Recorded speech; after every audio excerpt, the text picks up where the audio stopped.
মানে এটা কোনো কালেকটিভ ডিসিশন এরকম ছিল না, এমন না যে আমরা মিটিং করে ডিসিশন নিয়েছি যে ডক্টর ইউনূসকে প্রধান উপদেষ্টা বানানো হবে বা এরকম কিছু। বা তখন আমার মূলত যোগাযোগ হয় ইয়ের সাথে, যে যোগাযোগ হচ্ছিল আমেরিকান এম্বাসির কয়েকজনের সাথে। এর পাশাপাশি হচ্ছে সাবেক ছাত্রদলের এক বড় ভাই আছেন শামীম ভাই, উনি মিরপুরে অর্গানাইজার হিসেবে খুব ভালো ভূমিকা পালন করছিলেন, তো ওনার সাথে আমার যোগাযোগ হচ্ছিল। উনি মূলত ওনার যোগাযোগটা ছিল মূলত মুশফিকুল ফজল আনসারি ওনাদের সাথে আর কি। তো ওনার মাধ্যমে আমার ডক্টর আলী রিয়াজ, তারপর হচ্ছে বদির আলম মজুমদার স্যারদের সাথে যোগাযোগ হয়। ওনাদের সাথে আমি কথা বলি। 1 তারিখ যখন আমরা আমাদেরকে ডিবি থেকে ছেড়ে দেওয়া হয় সেদিন প্রাথমিক কথা হয়, কিন্তু 2 তারিখ মূলত আসল কথাবার্তা শুরু হয়। ওনাদের সাথে কথা বলে এবং ওনাদেরকে তখন আমি জিজ্ঞেস করছিলাম যে ডক্টর মোহাম্মদ ইউনূস কি আসবেন কিনা যদি আমরা আহ্বান করি। তো সবার একটা কমন কথা ছিল উনি আসবেন না, কারণ ওনাকে এর আগেও তো অনেকবার চেষ্টা হয়েছে আহ্বান করার। ওই 24-এর নির্বাচনের আগেও একটা আলোচনা ছিল এবং এর আগেও 19 সালের দিকে একটা আলোচনা ছিল। এর আগেও যখন তত্ত্বাবধায়ক সরকার ছিল তখনও ওনাকে আনার চেষ্টা করা হয়েছিল, বাট উনি সবসময় পলিটিক্যালি থেকে রিফিউজ করেছেন, দূরে থাকতে চেয়েছেন। তো আলী রিয়াজ স্যারও আমাকে বললেন, বদিউল আলম মজুমদার স্যারও বললেন যে উনি আসবেন না, আরও যাদের সাথে কথা হচ্ছিল উনি রাজি হবেন না, এই ধরনের একটা কথা ছিল। বাট আমি সরাসরি ওনার সাথেই কথা বলতে চাই। এবং তখন হচ্ছে শামীম ভাই আমাকে ওনার বর্তমান যে এপিএস সাব্বির ভাইয়ের নাম্বার দেন। তো সাব্বির ভাইয়ের সাথে যোগাযোগ করার পর সাব্বির ভাই আমাকে বলেন যে আমি তো স্যারের সাথে নাই। তো স্যারের সাথে মঈন চৌধুরী নামের একজন তখন স্যারের প্রাইভেট সেক্রেটারি হিসেবে কাজ করছিলেন। তো সাব্বির ভাই আমাকে মঈন চৌধুরীর নাম্বার দেন। মঈন চৌধুরীর সাথে আমি যোগাযোগ করি 2 তারিখ কি 3 তারিখ হবে, এবং ওনার সাথে আমার কথা হয় এবং উনি তখন বলছিলেন যে স্যারের একটা ছোট সার্জারি আছে। স্যার তখন ফ্রান্সে ছিলেন। তো সার্জারি আছে এবং পরবর্তীতে আমি ওনাকে মেসেজগুলো ক্লিয়ার করার চেষ্টা করি যে আমরা চাচ্ছি এমনটা। তো উনি স্যারের সাথে কথা বলেন, স্যার আমাদেরকে পরে একটা মেসেজ পাঠান যে তোমরা যেটা করতেছো আমি তোমাদের সাথে আছি আর কি। এটা হচ্ছে 2 তারিখের দিকে স্যার একটা মেসেজ আমাদেরকে পাঠান থ্রু মঈন চৌধুরী, কিন্তু তখনও কথা হয়নি।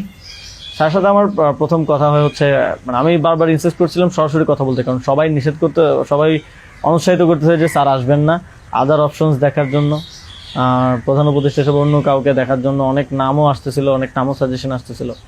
কিন্তু আমার চিন্তাটা ছিল যে আমাদের যে অর্থনৈতিক ভঙ্গুর পরিস্থিতি, তারপরে একটা বিশেষ পরিস্থিতিতে আমরা সরকার গঠন করলে সেটার জাতীয় আন্তর্জাতিক যেই স্বীকৃতির ব্যাপার আছে, এগুলো আসলে ডক্টর মোহাম্মদ ইউনূস ছাড়া পসিবল হবে না।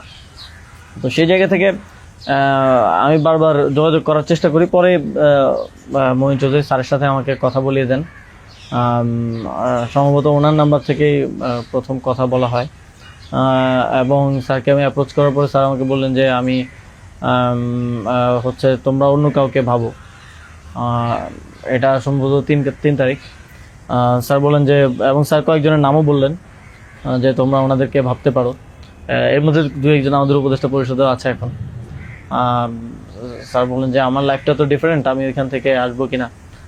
এবং উনি বলেন যে তাহলে, আমি যখন বললাম যে স্যার আপনাকে ছাড়া হবে না, আপনাকে আসতেই হবে, তখন উনি বললেন যে আমি ভেবে দেখি, তোমরাও ভাবো, যদি আদার কোনো বেটার অপশন পাওয়া যায় তাহলে তোমরা ভাবো, আর আমিও ভেবে তোমাদেরকে জানাবো।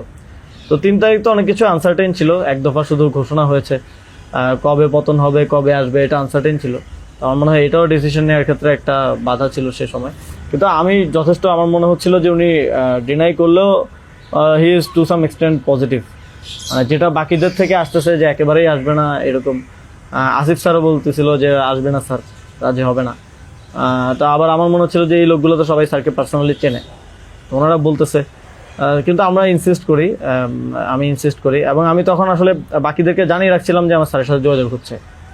তখন এটা কোনো কালেকটিভ ডিসিশন ছিল না যে ওনাকে আমরা প্রধান উপদেষ্টা করব। আমি নাহিদ ভাই, মাহফুজ ভাইদেরকে জানিয়ে রাখি যে ওনার সাথে যোগাযোগ হচ্ছে, দেখি এটা কোথায় যায়। আর সবার কাছেই তো তখন সময়টা আনসার্টেন ছিল যে কখন পতন হবে, কখন সরকার হবে। এটা অনেক ফার সাইটেড আসলে বিষয় ছিল ওই সময়টাতে, কারণ আমাদের মনে হচ্ছিল না যে 5ই আগস্ট পতন হবে। আমাদের মনে হচ্ছিল যে আরও হয়তো দীর্ঘ সময় আমাদের লড়াই করতে হতে পারে। ইভেন সব ধরনের সম্ভাবনাই ছিল, এটা একটা গৃহযুদ্ধের দিকে যাওয়ার পরিস্থিতিও ছিল ওই সময়টাতে। তো পরবর্তীতে যখন এরপরও স্যারের সাথে আমার কমিউনিকেশন, স্যারের টিমের সাথে কমিউনিকেশন চলছিল। 5 তারিখ মূলত স্যারের সাথে আবার কথা হয়। মহিন চৌধুরীর সাথে রেগুলারই কথা হচ্ছিল, প্রতিদিন 2-3 বার কলে কথা বলছিলাম। 5 তারিখ স্যার যখন সার্জারিতে ঢোকার আগে হচ্ছে কথা হয়, যখন শেখ হাসিনা পালিয়ে গেল সন্ধ্যায় আমরা চ্যানেল 24-এর অফিসে। তখন আমি স্যারের সাথে কথা বলতে চাই যে এখন তো পতন হয়ে গেছে, এখন একটা ডিসিশনে আসতে হবে। তো তখন মহিন ভাই স্যারের সাথে আমাদেরকে কলে যুক্ত করেন। তো চ্যানেল 24 অফিসেই নাহিদ ভাই আর আমি আমার ফোন থেকে লাউডস্পিকারে স্যারের সাথে কথা বলি। তো স্যারকে আমরা বলি যে স্যার এখন একটা ডিসিশন আসতে হবে, আর স্যারও সার্জারিতে চলে যাচ্ছিলেন তারপরে ডিসিশন দেওয়াটা। তো স্যার এক ধরনের তখন মনোসম্মতি দিলেন যে আমি আসব। আর এর মাঝে তো 2 দিন স্যারও আলোচনা করেছেন বিভিন্ন পর্যায়ে আমি আসবো, তবে বিস্তারিত কথা বলার আগে তোমরা কোথাও এটা অ্যানাউন্স করো না আর কি। তো এই আলোচনাটা হওয়ার পরে আমরা অনেকগুলো বিষয় ছিল ডিসকাস করার মতো। আলোচনাটা হওয়ার পরে আমরা চ্যানেল 24-এর অফিসে প্রেস ব্রিফিংটা করি সেদিন রাতে, এবং সরকারের রূপরেখাটা কী হবে সেখানে ঘোষণা করি, একটা অন্তর্বর্তীকালীন জাতীয় সরকার ঘোষণার কথা বলি।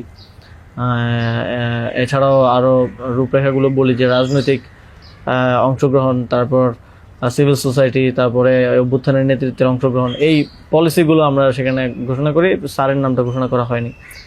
সেদিন রাতে স্যারের সাথে আবার চূড়ান্ত কথা হয়, রাতের আনুমানিক 12:30 থেকে 2টা-2:30 পর্যন্ত প্রায় 2 ঘন্টা স্যারের সাথে নাহিদ ভাই আর আমার কলে কথা হয়, এবং সেখানে আমরা বিস্তারিত বিভিন্ন বিষয়গুলো আলোচনা করি, এবং স্যারের কিছু কনসার্ন ছিল সেগুলো আমরা ডিসকাস করি যে এটা আবার 1-11 মতো একটা সরকার হবে কিনা, মানে আমরা ক্ষমতায় বসবো কিন্তু পেছন থেকে আর্মি আমাদেরকে চালাবে কিনা, অথবা অন্য কেউ আমাদেরকে ডিক্টেট করবে কিনা। স্যারের কনসার্ন ছিল এটা। স্যারের কনসার্ন ছিল যে আমি আসলে আমাকেই স্বাধীনতাটা দিতে হবে, আমি আসলে এটা আর্মি রান করবে কিংবা পেছন থেকে কেউ রান করবে, এটা হলে আমি আসবো না। তো আমরা স্যারকে বলেছি যে আমাদের পজিশনে এটাই, যে গভর্নমেন্ট যদি আমরা ফর্ম করি, গভর্নমেন্ট স্বাধীনভাবে কাজ করতে হবে, এবং এখানে সেনাবাহিনী কিংবা অন্য কোনো অথরিটি যদি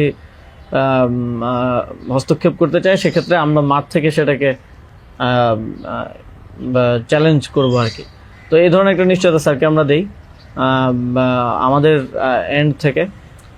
তারপর এক ধরনের কথা হয় যে উপদেষ্টা পরিষদ কেমন হবে, স্যার আমাদেরকে বলেন যে তোমরা ঠিক করো, আর স্যার কিছু সাজেশন দেন। স্যারের টিম থেকে 6 তারিখ সম্ভবত প্রায় 5 তারিখ রাতেই 23-24টা নাম আসে আমার কাছে। তো ওই নামগুলোর সাথে আমরা যে নামগুলো ঠিক করি প্রায় কমন ছিল অনেকগুলো। তারপর আমরা একটা লিয়াজু কমিটি করা হয়, যারা হচ্ছে সকল রাজনৈতিক দলের সাথে আলোচনার ভিত্তিতে একটা উপদেষ্টা পরিষদ গঠন করবে।